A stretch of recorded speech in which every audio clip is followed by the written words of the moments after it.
Hello again, everyone, and welcome back to an unemployed tour guide with a cell phone, Santa Fe during COVID-19. Today, I'd like to do something a little bit different. Back in March, shortly after Santa Fe shut down, I heard about a friend of mine, Tim Fowler, who had just gotten a job as outreach director at our local food bank, the Food Depot. Now, as many of you are aware, the shutdown has caused a lot of people to suddenly be without jobs and for an indefinite period of time. Some have managed to get unemployment relief, but this hasn't always been an easy process, and especially for self-employed and gig economy workers. So it's not surprising that we started to see stories in the news of long lines at food banks throughout the country, and many food banks struggling to keep up. I thought it would be interesting then, for this episode, to visit with Tim and learn more about the operations and needs of the Food Depot. So first, a little bit about Tim and how I've come to know him. Besides working together as instructors at Ski Santa Fe, I also got to know him a bit better when I joined the Santa Fe Fat Tire Society, a local mountain biking club. The organization helps to build new trails and maintain existing trails in the area, and I've seen Tim at nearly every trail work day I've been to. He's served for many years on the board as well, and for a few years I served along with him, so we were frequently involved in planning social gatherings and group rides, as well as advocating for trails in and around Santa Fe. Tim also happens to be a skilled mountain biker. Here he is, riding The Whale, a fun rock feature at Galisteo Basin Preserve. Tim's also a craft beer aficionado. He started his own nonprofit, Velo New Mexico, and used it to plan an annual bike and brew festival. Way to put your passions to good use, Tim. Tim definitely qualifies as a geek, and I mean that as a compliment, as I consider myself a bit of a geek as well. I've spent many hours watching ski videos with Tim and a bunch of other geek ski instructors to practice movement analysis. That said, I think Tim rates a little higher on the scale of geekiness than myself, or maybe a lot higher. Tim's family is wonderful company as well. We've enjoyed getting together from time to time. And we'll again get yes, back together. Yes, and I look forward to that time. Man, don't we all. His wife, Heather, works at one of our local museums and is a wonderful cook. Their daughter, Lillian, has a sharp intelligence and wisdom beyond her years. Another side note, Tim and I actually had a bit of a connection with the Food Depot long before his most recent job there, in that we were both participants in Cranksgiving, a fun biking scavenger hunt contest that benefits the Food Depot, held the weekend before Thanksgiving. It's a really fun and crazy event, generating tons of food and supplies for those in need. One year, Tim and his friend even won the category for fastest man. So I got in touch with Tim and his colleagues at the Food Depot, and I arranged to take a volunteer shift as well as do a bit of filming. And my hope is that we can bring some attention to all the good that the Food Depot is doing for the community and let people know how they can help out.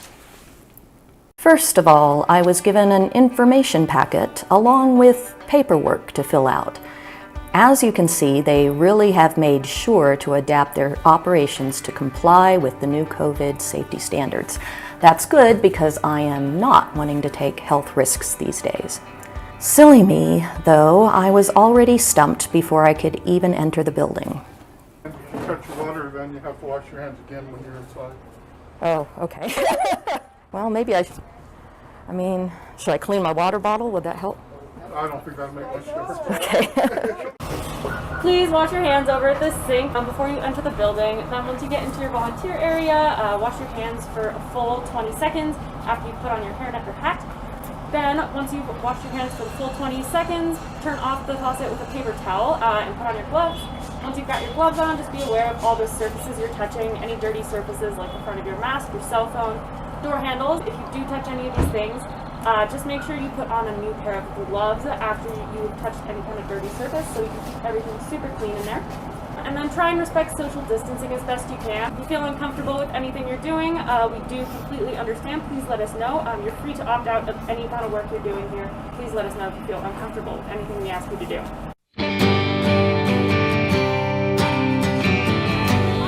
Hi, I'm here to film for... Tim. Yeah, with Tim. Got it. He's going across the parking lot. Come on Okay, over. sure, thanks. I'm This is gonna... the Food Depot's actual building. Okay. So if you want to get footage in there, you absolutely can. Okay. A little bit later. All right. Tim is wandering over to one Oh, I of see our him. partner spaces. I do see him, yes. I think that's him. That is him. It's hard to say with masks. I on. know, right?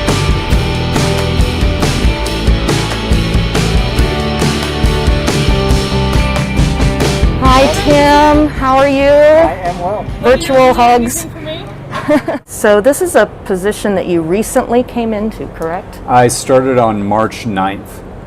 So yes, I've been Wow. the new Outreach and Events Coordinator for just a bit over 3 months. Just before the early end of ski season and just before the pandemic sort of broke loose. Were you there the last day of the ski I season? was up you at were Ski part of Santa Fe on that posse last day. Yeah. Yes, as the day got progressively weirder, and then we found out just before noon that the last day of the season was that very same day. It was a bit surreal.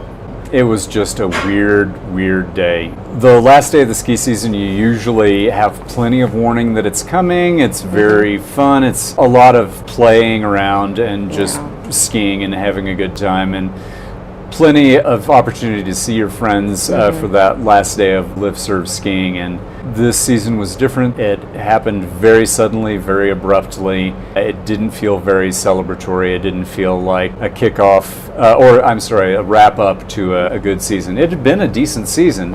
We'd done pretty well snow wise. It had been generally fun, but yeah, the wheels sort of came off in a hurry at the very end. So what sort of changes and challenges came up for you and your family in the days following the initial shutdown? I think probably much the same as most everybody else. My wife and daughter were suddenly more or less confined to the home. I suddenly found myself to be an essential worker, which, having worked as a website developer for a couple of decades, that was an unusual shift. So the nice thing is that I'm helping people out in a very concrete, direct way. I'm helping keep people fed, and that's been incredibly gratifying and an amazing thing to be doing in a time of great need. But otherwise, the social distancing, the lockdown at home except for required errands to go get food and the like, that's been very limiting and very challenging, especially for my family at home. And your wife, Heather, Yes. has she been able to work from home? She's been working from home since I think a week or two in, and it's been very fortunate in that she's been able to be at home with our daughter since school came to a very abrupt end. Right. They went home for spring break and thought they were going to have maybe a week or two more at home time, and then it became its own new reality for education as well. No kidding, yeah. We have similar experiences, as I have a daughter myself. Did Lillian take to the online school thing okay? Yes, she clearly would prefer to be with her friends, but she's been able to adjust very quickly. In fact, figured out how to start her own video chat and video meetings with her friends within, I think, less than a week of doing it for school. She figured it out on her own and has set up her own video meetings with her friends. How old So is she? She's again? 9. 9, okay. Yeah, she had the tool in front of her and she figured out how to use it. Wonderful. What about your own physical activity? And normally we'd be out group riding with the Santa Fe Fat Tire Society and having tailgating fun, and you'd probably be planning events for Velo New Mexico, which is your your nonprofit cycling event, nonprofit. So no, not much in the way of events going on, not much in the way of group rides. I've been riding solo and with one other friend who is also quite careful about maintaining social distance. So we have gone out on a few rides together at a distance, but a whole lot of solo riding. And as far as physical condition, with the work I've been doing here at the Food Depot, loading bags, moving pallets and all that sort of thing, it's actually been very good for upper body strength. So ironically, I'm in better shape than I might have been otherwise. Do you have a favorite place to get curbside takeout? Our family has been getting curbside takeout every Friday for the past 2.5 months or so, and we've made a point of trying to go to a different restaurant each time. There are some restaurants that we know that we love, like Backroad Pizza, and for my birthday we got takeout from, for the love of Pete, Taberna La Boca. Yes. From La Boca, yeah. So for my birthday, we Wonderful. got takeout from La Boca, which is a tapas restaurant here in Santa Fe and one of my favorites. And we've been trying to go to a different restaurant each week and branch out a little bit. So favorites, don't know yet. We'll see. How did this new position at the Food Depot, how did it come your way anyway? I saw and my wife saw the ad in the New Mexican, the job listing for an events and outreach coordinator. The job description fit a lot of criteria and things that I'd already done before. I've been doing events in differing forms for the past, at least a decade, longer really. And the Food Depot is a very well-known and well-regarded nonprofit here in northern New Mexico. And what have you found to be the most notable challenges that the Food Depot is experiencing in light of the changes with the COVID-19 shutdown? It's very clearly the increase in demand. In April 2019, the Food Depot served out an equivalent to 440,000 meals across northern New Mexico, across the 9 counties that we serve. In April 2020, we served out an equivalent to 836,000 meals. So the demand has basically doubled. And that's been the challenge. In April as well, April 2020, we moved over 1 million pounds of food. And I think roughly mid-March through mid-June, so about 3 months, we will have moved roughly 3 million pounds of food. The increase in demand is immense. And handling that in light of the needs for safety and social distancing and maintaining cleanliness and all of that together has been a huge challenge, but one that I've been very impressed at how well the Food Depot has been able to handle. The team here has been exceptional in how they've dealt with the challenge and been able to respond to it.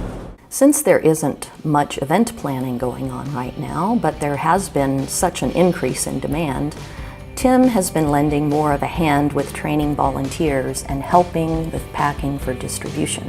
Yes, sir. Have you done this before? Several times. Wonderful. Where we were working, it was open air, and there was plenty of space allowing us to social distance. I enjoyed getting to know some of the other volunteers, many of them retirees and recent transplants to the area. All right. I like to recognize with the mask, so good. Yeah, that's right. So I will show you the drill and Okay. setup, and Barry will help you define the process. But Okay. the desired end result is bags of pantry staples. Then you all are in a perfect opportunity to learn.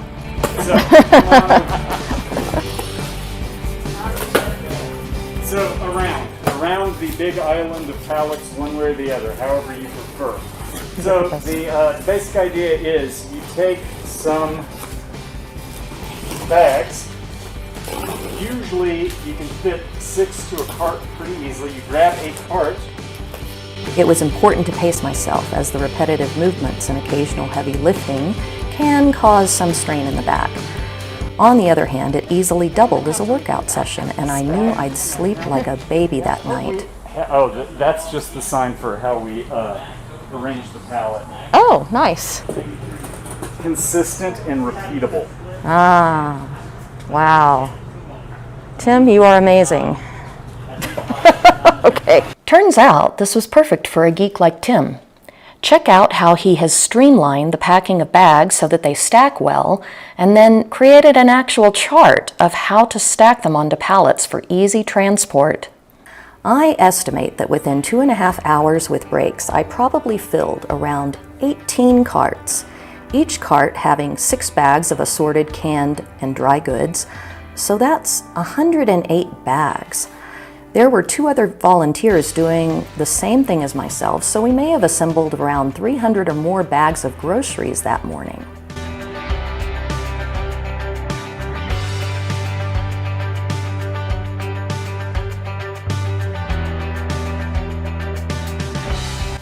Meanwhile, there is a whole other building where they assemble fresh produce and meats. There are even stashes of diapers for any families with babies. It felt good knowing I had played a small part in helping create a deliverable system of distribution to those who would be lining up the next day. Working at the distributions that we have been running to literally put food in people's cars to help supplement and support their needs for that week has been great. It's hard work. The lines of cars are extensive, but the gratitude that people have shown is wonderful, and being able to work with a group of motivated staff and volunteers is a whole lot of fun, really. And what would you say the Food Depot needs most from the community right now? Right now, the Food Depot needs your monetary support. The easiest, most efficient, and most effective way for you to support the Food Depot right now is with a contribution of money, either via our website or some people have literally just brought a check by the front door. Food contributions are a lovely idea, but with the level of demand that we have, they're not effective. It requires too much time and too much labor to process them, to quarantine. We can buy food at wholesale, and we can buy exactly what we need. What about volunteers? The simplest thing you can do is send an email to volunteer@thefooddepot.org, and our volunteer staff will communicate with you from there. And people can volunteer like as little or as much as they want, correct? Exactly. We do 2 shifts a day, Monday through Friday, and we also have distributions on other times. The simplest thing to do is to send an email to volunteer@thefooddepot.org. Okay, and what is the website address? thefooddepot.org. All right, wonderful. It was great to reconnect with Tim and learn more about the Food Depot. I hope to have a nice big donate button for the Food Depot in the information box below, so please, please, please feel free to hit that, and hopefully we can all come together and help feed Santa Fe. There's also a link for the Food Depot website where you can learn more, and if you happen to live here, where you can inquire about volunteering. Thanks for joining me again, Courtney, your unemployed tour guide with a cell phone, Santa Fe during COVID-19.